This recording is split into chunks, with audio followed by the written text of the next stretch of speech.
Assalamualaikum warahmatullahi wabarakatuh. Selamat pagi, selamat siang, selamat sore, selamat malam. Tentunya Anda semua kondisi sehat-sehat saja ya, nggak ada masalah macam-macam ya. Mudah-mudahan sehat selalu, cuan selalu, semangat selalu ya. Sanggut cuan, cuan sanggut. Sudah mulai cuan dikit-dikit ya.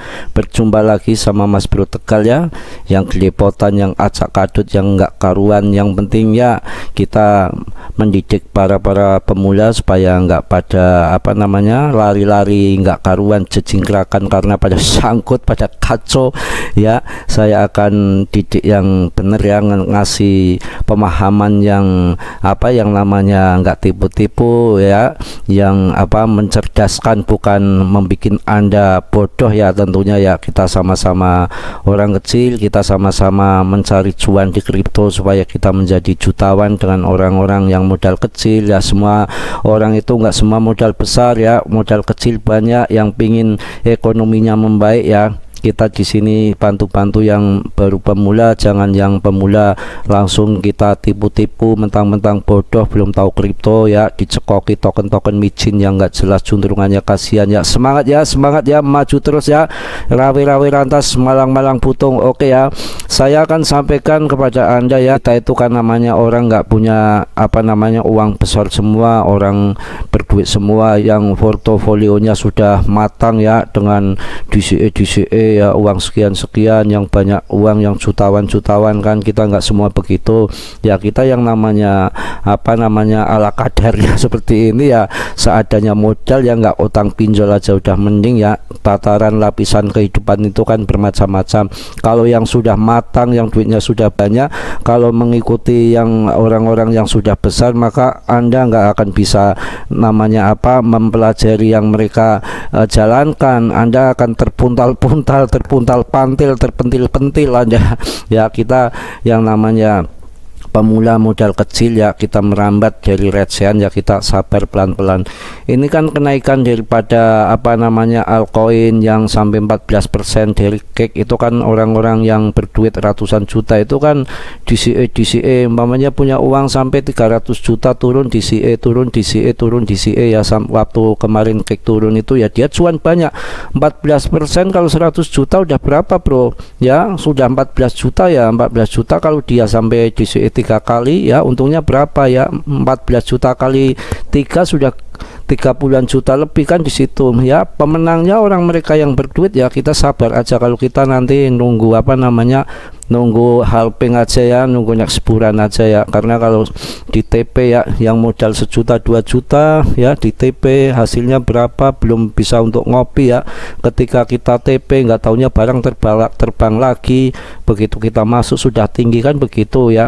Kita akan yang namanya kita sharing-sharing di sini sama orang-orang pemula, yang orang baru masuk, sudah baru masuk uangnya receh, uang kecil, nggak pinjol aja udah mending ya, ditipu-tipu token micin kan, kasihan ya.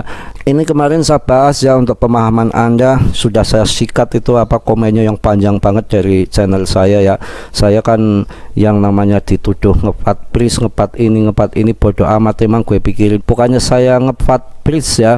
Saya sendiri Mas Bro itu, saya katakan berkali-kali, saya punya 800 juta koin loh ya. Saya punya banyak di pris itu, walaupun punya saya sendiri nggak saya terus naik-naikkan, saya angkat-angkat pris supaya saya kejemput, supaya anda yang ikut channel saya kemudian borong pris, nanti saya TP. Saya orangnya nggak pecundang, nggak seperti itu. Biar punya saya sendiri saya korbankan, nggak apa-apa ya. Saya korban sedikit, punya saya 800 juta mau scam mau apa, tapi yang lain, tapi saya menyelamatkan yang lain yang mungkin yang koinnya lebih banyak daripada saya kan, banyak ya kan, seperti itu. Kalau saya 800 juta ibaratnya habis ya, nggak masalah, tapi yang lain ya di luar sana yang mungkin sampai ratusan orang kalau punya 2 juta koin aja dihitung udah berapa kan, udah banyak ya. Selamatkan untuk orang lain kan, seperti itu. Namanya kita orang kecil ya, nggak apa-apa kalau kita belum cuan ya. Kita hanya ngiler ya, melihat mereka yang sudah pada TP, yang pada seneng-seneng, yang uangnya ratusan juta dapat dari cake, dapat dari apa namanya XRP yang dapat 10%, ya dia udah dapat puluhan juta untuk makan sehari kan ya habis lah. Kalau kita merongos yang modalnya aja 1 juta 2 juta ya kita harus bersabar ya. Yang namanya rezeki sudah diatur ya. Kebahagiaan itu kan bukan hanya di uang aja ya, mungkin di istri, mungkin di anak kan gitu ya. Ini kemarin yang ada yang komen panjang banget yang sudah saya hapus ya, yang katanya Mas Bro ngevat Pris ya, itu saya katakan tuh orang namanya orang belum tahu, belum pinter. Padahal saya di sini itu mendidik ya kebenaran, bukan mendidik kebohongan. Siapa sih yang nggak ingin Pris naik? Yang Mas Bro di Pris saja banyak pingin saya Pris naik, tapi Anda lihat sendiri ya, yang di Indodax aja ini ya order apanya selnya itu kuat banget, banyak banget, gede-gede banget. Sudah order selnya apa namanya kuat banget ya, ditambah sel kontrak lagi ya, padahal demandnya pembelinya yang namanya Pris itu kuat banget, banyak banget, tapi nggak imbang dengan apa yang namanya order selnya aja lebih besar-besar lagi, ditambah sel kontrak punya developer ya. Itu saya katakan apa adanya ya, barangkali nanti terbang tinggi ya kita pada seneng, yang saya juga punya banyak Pris di situ. Cuma akan saya sampaikan di sini yang komen tadi akhirnya muter-muter belum apa saya sampaikan juga yang masalah yang komen Shiba itu dulu katanya fatnya banyak, Shiba itu dulu yang namanya apa fat jelek yang nggak karuan, nyatanya harganya tinggi sampai terbang. Anda jangan pernah yang namanya menjelek-jelekan Pris, bikin fat Pris seperti itu. Shiba aja dulu gini gitu, itu tandanya anak itu masih bodoh. Jangan samakan Shiba dan Pris ya, itu namanya bodoh. Shiba itu terlahir dari bangsawan, bangsawan aja lagi, bukan bangsa kewan ya. Ibaratnya bercanda ya, kalau Pris itu dilahirkan dari bangsawan bukan bangsa kewan bangsawan ya. Ibaratnya kalau Pris itu dilahirkan dari rakyat jelata dan anonim pembohong lagi, ibaratnya kan seperti itu ya. Ya biarin aja ya, yang nggak suka ya nggak suka, bodo amat ya. Yang begitu, kalau Pris itu kan yang namanya pembakaran aja kan mana ya sudah ingkar janji. Kalau Shiba dulu kan yang namanya Vitalik membakar 400 lebih ya, 401 triliun apa itu kan, itu betul-betul kenyataan. Dan dulu kan memang apa namanya komunitasnya kuat. Ketika Shiba turun aja sepakat yang para holdernya, para komunitasnya itu apa namanya pada serok kembali untuk mempertahankan daripada harga Shiba itu namanya anak yang masih bodoh. Kalau disamakan Pris dengan apa namanya Shiba itu jauh banget, bagaikan langit dan bumi ya. Dan itu kejadiannya Shiba naik dengan Pris itu beda banget, nggak mungkin bisa. Itu salah satunya itu ya. Tapi ya mudah-mudahan Pris ini naik terangkat ya. Juga akan saya katakan untuk mencerdaskan Anda ya, ini penting untuk mencerdaskan Anda ya. Kalau Anda supaya pinter jangan jadi bodoh, ini ciri-cirinya ya, koin-koin yang punya prospek ke depan dan apa namanya layak untuk diinvestasikan itu ada ciri-cirinya bro ya. Ini saya kasih tahu Anda. Pertama ya, holdernya harus banyak, itu yang pertama. Yang kedua, developernya muncul bukan anonim, dan siapa developernya itu jelas, proyeknya apa, developernya jelas ya. Itu yang keduanya. Yang ketiganya ya, paus-paus pada masuk ya, paus-paus pada jingrakan, pada lari-lari, pada berebut duluan untuk invest di situ ya. Tanda-tandanya lagi apa? Kalau paus-paus pada masuk ya, market capnya begitu launching langsung gede ya, di atas 24 triliun, di atas 20 triliun. Contohnya apa Mas Bro? Mas Bro ngomong bukan asal jeplak kayak kaleng rombeng corong toa, tidak, penuh perhitungan. Oke, semangat ya. Contohnya apa? Nggak usah jauh-jauh, yang Anda punya hole sendiri ya, itu ARB Arbitrum ya. Begitu masuk jepret ya, langsung berapa Anda lihat ya, market capnya berapa, 24 triliun. Karena apa ya, paus-paus itu tertarik, paus-paus masuk itu berdasarkan riset ya, riset yang mahal. bayar jasa riset. Nggak kayak Anda begitu mau masuk, kalau ada tutorial yang ngebul-ngebul yang pokoknya cocok dengan di hati Anda, nanti RP1 nanti Bannon, walaupun itu barang busuk, yang penting menyenangkan hati Anda. Walaupun ditipu, Anda semangat seneng dengan tutorial itu. Tapi ketika dikasih omongan yang benar, kasih pelajaran yang supaya Anda cerdas, Anda nggak cocok komennya, katanya Mas Bro tukang FAT. Ya itu terserah Anda. Contoh lagi Solana dulu ketika launching, jebret ya berapa triliun yang masuk uangnya, di atas 30 triliun. Itu yang namanya ciri-ciri, salah satu contoh ya, beberapa contoh bahwa koin itu layak diinvestasi. Ciri-cirinya ya, saya ingatkan kembali, holdernya banyak ya, nggak anonim, siapa developernya jelas ya, yang masuk banyak, paus-paus pada masuk ya.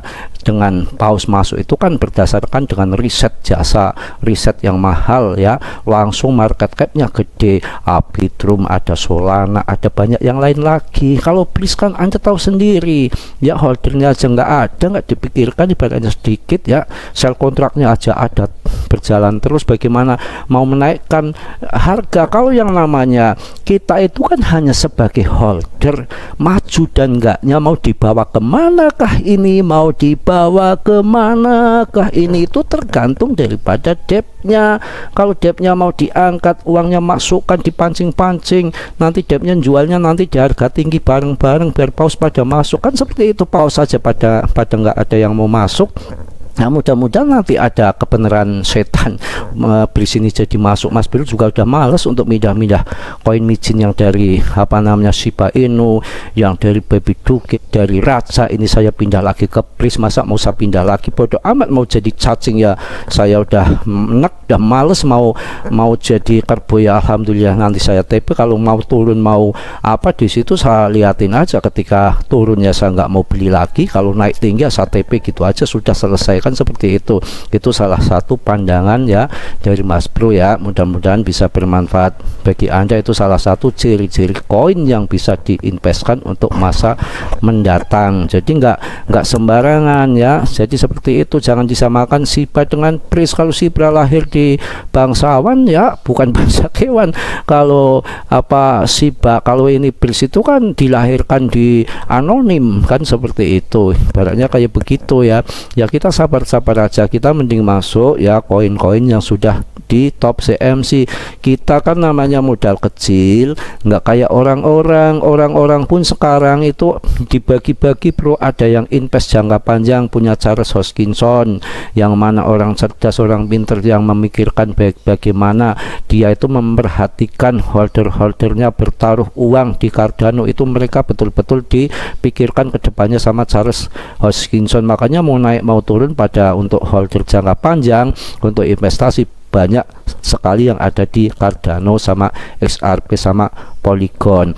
Mereka juga punya yang untuk swing ya, seperti Cake umpamanya, itu mereka sudah pada TP bro. Yang punya ratusan juta itu mereka sudah pada TP, sudah menghasilkan uang 30-an juta, yang bagi uangnya 300 juta. Lain dengan kita ya, kita nunggulah, kita kastanya mungkin berbeda-beda. Yang memang saya bahas untuk orang-orang pemula di sini ya, yang belum kena terlalu banyak racun. Kalau yang sudah terkena banyak racun kan, yang sudah betul-betul dia fokus serius meyakini salah satu token micin yang dia banggakan kan. Sekali saya ngomong masalah nggak baik dikit masalah token micin punya dia aja, langsung komennya itu namanya selayar lebar, nggak sampai bacanya aja saya sampai melek kan, seperti itu ya. Nggak apa-apa, hak mereka, hak kita juga, kita punya hak berpendapat untuk mencerdaskan orang-orang baru supaya nggak pada sangkut kan, seperti itu. Masih banyak koin-koin yang berfundamental yang ke depan akan membuat cuan kita ya. Oke ya, lanjut ya. Ini untuk pemahaman kita ya, untuk pemahaman kita semua ya. Yang namanya paus itu masuk untuk yang namanya investasi itu bukan uang kecil bro, uang besar. Mereka dengan jasa riset yang betul-betul, bukan sembarangan ya. Ini untuk pemahaman Anda yang kemarin sangat sok sekali pinter, punya pendirian bahwa yang namanya token micin nanti akan begini-begini, sampai saya balas komen barangkali Anda ini yang debtnya ini kabur, nanti saya paranin, samperin, saya bilang sampai saya bilang seperti itu. Yang namanya paus itu dengan betul-betul riset yang nggak main-main, dia uangnya besar bukan uang sedikit. Dan ini untuk pemahaman Anda ataupun mereka yang belum ngerti, belum tahu, di sini itu kripto itu permainan ya, semua itu yang namanya tumbang-tumbangan uang. Shiba dulu di VAT, banyak sekali VAT jeleknya, banyak orang kaya dari Shiba, sukses dari Shiba, miliarder. Anda itu jangan goblok ya, maaf bukan Anda Mas Bro ya, itu yang orang komen kemarin ya. Itu kira Anda itu apa? Anda kira itu ya di Shiba itu nggak banyak yang nangis, nggak banyak yang pada gantung diri apa? Emangnya cuan semua, duitnya Hongkong, duitnya Mardiah, duitnya Konglo. Itu banyak yang sangkut. Ada yang cuan, ada yang menderita kelaparan sampai sekarang, ada yang sangkut, yang beli di pucuk yang sangkut bayar Anda yang beli di bawah. Itu seperti itu anak nggak ngerti. Yang namanya token micin Shiba menjadikan orang jutawan, di situ kita harus berpikir kasihan juga, banyak yang sangkut juga di situ, nggak semua orang sukses di Shiba. Makanya saya kemarin juga ada yang komen ya, katanya masuk Shiba karena FOMO dari tahun 2021 sampai sekarang uang sekian ratus juta tinggal segini, pantesan nggak naik-naik. Ternyata perjalanannya seperti itu ya, yang setelah melihat daripada lihat konten saya ya. Kemarin juga ada yang komen ya, saya punya 10 juta koin BRIS, saya staking di BRIS sampai sekarang hilang, nggak ada pertanggungjawabnya, nggak ada keterangan dari BRIS-nya, nggak ada tanggung jawabnya diganti dari deck BRIS-nya. Itu macam-macam yang terjadi ya, bukan Mas Bro tuh ngomong asal ngomong. Anda cek aja itu di video yang kemarin ada yang komen 10 juta di stick di decknya BRIS, ternyata ambles, hilang, nggak jelas kemana koinnya hilang, nggak ada keterangan pemberitahuan dari depnya BRIS, boro-boro diganti. Itu di situ derita itu banyak sekali. Dari Shiba itu dikira Anda cuan-cuan, kaya, sukses, sukses gundulmu tengil, banyak orang yang nangis juga di Shiba. Terus ini saya kasih pemahaman juga, yang kita bahas uang-uang kecil ini ya, yang uang-uang derita ya, kayak Mas Bro ya, biar nanti bisa cuan, sabar ya. Yang namanya sabar itu hatinya lebar begitu ya.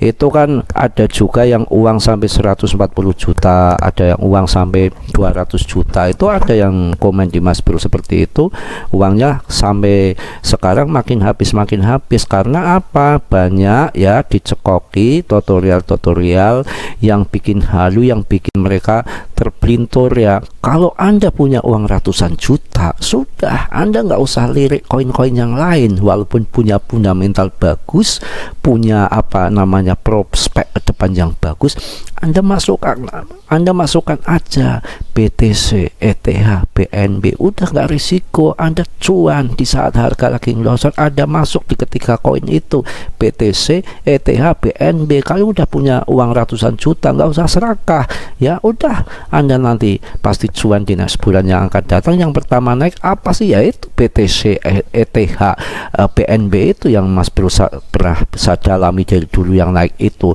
Langsung nanti berikutnya ada SRP, ada SLM ya, ada yang lain-lain itu nanti belakangan. Memang ada yang pampaman tinggi-tinggi, ada yang biasa-biasa aja, tergantung nanti paus dimainkan, tergantung nanti demand, semua yang ada demand ya. Project apapun kalau nggak ada demand bagaimana? Kok BTC nggak ada project laris, demandnya BTC itu terpercaya, desentral ya, ETH di situ isinya paus-paus. Mereka kalau mau masuk ya pakai riset, pakai koin-koin yang sudah jelas favorit, dan yang yang belanja di koin itu banyak. Ketika dia mau order sell, ada yang beli. Coba kalau Anda sekarang beli token-token micin yang nggak ada jual belinya sedikit, ketika Anda mau bikin sell order, nggak akan kejemput-jemput, nggak ada kejual-jual kan, seperti itu. Sekarang ini aja lihat kita ya, perdagangan BRIS di Indodax ya, kita lihat dulu BRIS di Indodax ya.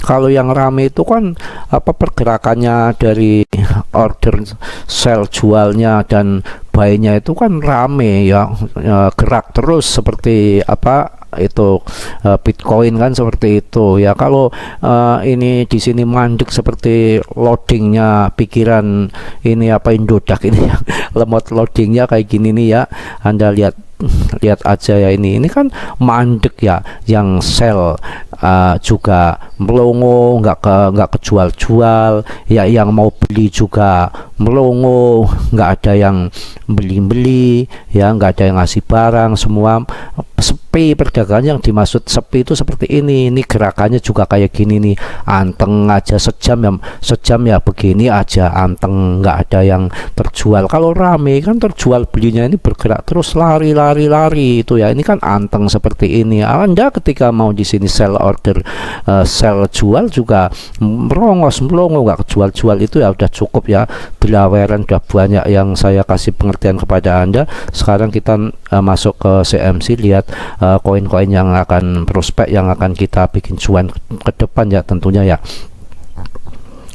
Ini BTC-nya sudah 417 ya, tadi siang sudah malam sudah 422an ya, ETH-nya 28, kemarin kan 27.000, naiknya aja $1.000 ya.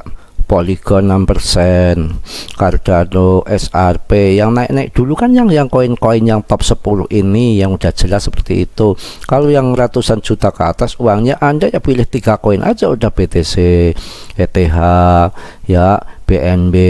Umpamanya yang di bawah 100 yang 50 juta ya masukkan SRP, Polygon, Solana, kan sama aja. Yang 10 juta, 50, yang 5 juta, 10 juta, 20 juta nggak apa-apa masuk top CMC yang itu, kecuali uang-uang yang di bawah 10 juta itu kan bisa masuk di Hebar ya, masuk di Hebar, masuk di Teful ya, kan seperti itu. Kayak ini kuan yang kemarin Mas Bro saya sebutkan bolak-balik, saya infokan bolak-balik, ketika harganya 1,5 masuk, sekarang sudah 1,6 kan 100.000, itu yang uangnya puluhan juta kan lumayan ya. Kalau kita modal kecil kan yang di bawah 1 juta kan kemarin saya tunjukkan di VRA ternyata naiknya ada 10%. Ada lagi yang apa itu yang namanya di Helium ya, ini Sili yang belum ya, Sili C-Asset Anda bisa tunggu nanti pada waktunya akan dimainkan. Terus lagi yang uangnya receh lagi, kemarin kan saya infokan di Meta Hero ya, ada di Blocktopia. Sabar, nanti pada waktunya akan gantian dimainkan, Anda akan cuan. Kalau sekarang naik ya ngikuti yang lain ya, 1%, 2%, 10%, uang 1 juta itu kan belum terasa ya, kan seperti itu. Jadi ini saya jelaskan kepada Anda ya, market itu belum stabil ya, masih banyak naik turun tuh masih terjadi. Yang namanya ini baru masuk, mulai angkat-angkat untuk naik sedikit demi sedikit ya, bertahap, jadi masih ada naik turun. Tapi kalau yang Anda untuk investasi jangka panjang untuk nanti 2024 2025 pas halving itu ya saatnya masuk ya, tinggal kerja dulu, nggak usah mikirin market mau naik 10%, 20%, mau turun lagi, Anda nggak usah pikiri ya, nggak usah dibikin pusing. Yang penting TP-nya ada target nanti di saat next bulan yang akan datang, itu seperti itu. Juga Anda jangan salah loh, kemarin juga ada yang komen itu salah, saya mau TP nanti BRIS di tahun 2025, di tahun 2028, di tahun 2030 harganya sekian. Itu namanya rancangan ngawur.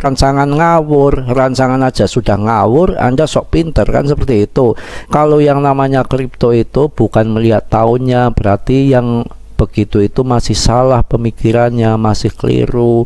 Nantilah saya BRIS di tahun 2025 baru saya TP, harganya sekian. Nantilah BRIS di tahun 2030 mungkin sudah 100 rupiah, nanti saya TP lah seperti ini. Pokoknya nanti saya TP nya setelah tahun 2030. Itu namanya pemikiran yang keliru, yang salah ya, mindset salah. Makanya kebanyakan cekoki racun micin seperti itu.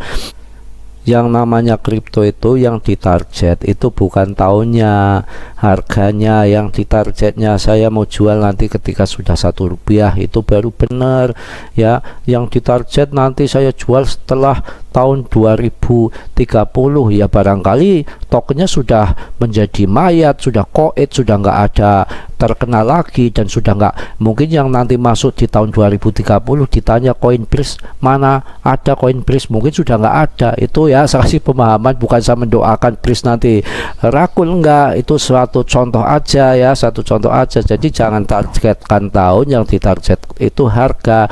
Mungkin saya rasa cukup segitu aja ya untuk hari ini. Mas Bro juga memang kondisinya lagi nggak fit ini ya, gara-gara kebanyakan token micin kali, keracunan juga dengan token micin ya. Udah males untuk ganti-ganti token micin lagi. Saya sarankan untuk Anda beli koin-koin yang bermutu ya, yang punya fundamental ya. Ada Aptos ya, ini yang saya katakan kalau yang paus-pausnya banyak masuk itu yang namanya yang koin-koin punya prospek ke depan ya. Ini sudah 25 triliun ya. Ya Lido, Anda mau masuk Lido boleh, 27 triliun Lido ya. Itu di situ yang menandakan daripada koin itu punya prospek ke depan.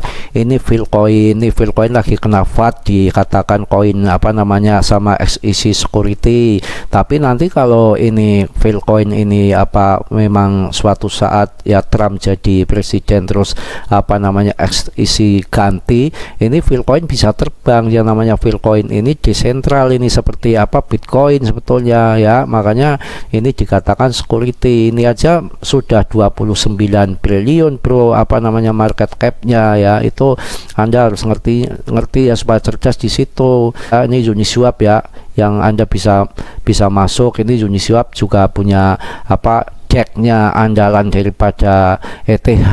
Ini kalau Anda mau masuk di Uniswap ini boleh nih ya. Ini kayak ibaratnya kayak Trust Wallet, tapi ini punya yang dipakai kebanyakan sama ETH ya, di jaringan ETH kebanyakan makanya di Uniswap ini Anda bisa masuk di situ. Sudah 44 triliun market capnya. Itu yang betul, yang seperti itu, koin-koin yang punya masa depan, koin-koin yang bisa diinvestkan, yang paus-paus masuk ya. Mungkin saya rasa cukup segitu ya Mas Bro. Banyak salah, banyak dosa, yang namanya manusia nggak sempurna, yang sempurna hanya Allah Subhanahu wa Ta'ala. Mudah-mudahan bermanfaat untuk Anda sekalian ya, yang ingin cerdas. Kalau yang ingin tolol melulu ya sanat ke token micin ya.